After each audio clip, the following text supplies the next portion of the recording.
I'm Shalane from TSC Tuition, and today I'll be talking about what to look for in an English tutor.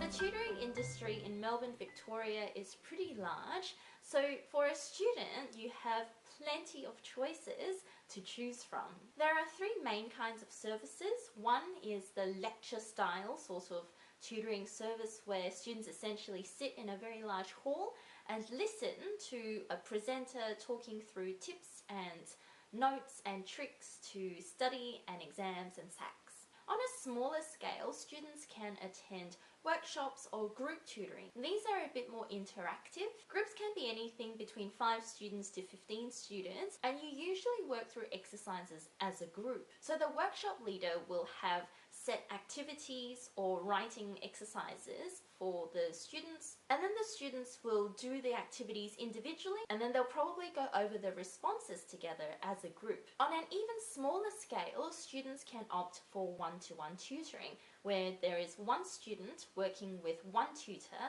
on the student's writing. One-to-one tutoring is what TSC Tuition provides, and the things that I'm about to recommend to you when you're looking for a tutor applies to one-to-one tutoring. The first thing that I suggest a student or a parent asks for is if the tutor has a working with children's check. In Victoria, it's not legal for someone to work in a capacity that puts them in contact with children or minors without a working with children's check.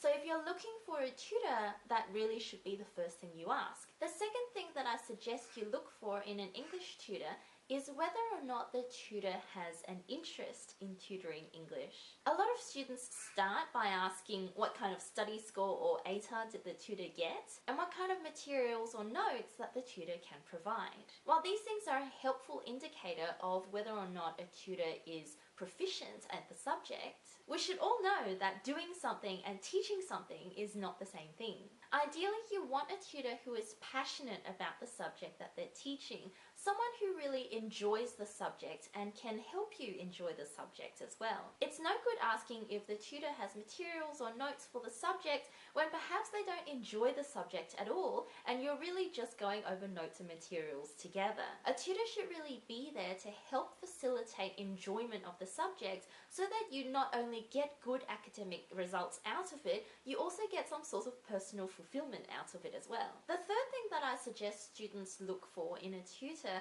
is a personality and a teaching style that suits your learning needs. Not every tutor is going to work well with every student. I know this as a student myself as well as a tutor. Sometimes your personalities just don't click, and that's okay. Go and find someone whose teaching style suits your learning needs. Above all, I would suggest that students look for a tutor who they trust. It's a really scary thing to bring your less than perfect work for someone to really scrutinize and look over and point out all the mistakes that you've made. So you want someone who you trust will do that in a gentle, sensitive manner. It's no good finding a tutor who got a 50 raw study score for English and yet they're really mean about your mistakes. You're not going to enjoy working with them, and it's unlikely that you'll want to bring your work to show them. So finding a tutor whose criticism you're going to accept is vitally important. So I hope that was helpful. If you'd like to see more content like this, make sure you subscribe to all of my social medias. And if you'd like to get some one-to-one tutoring in the eastern suburbs of Melbourne, please contact us and we can send someone out to you. Thanks for watching.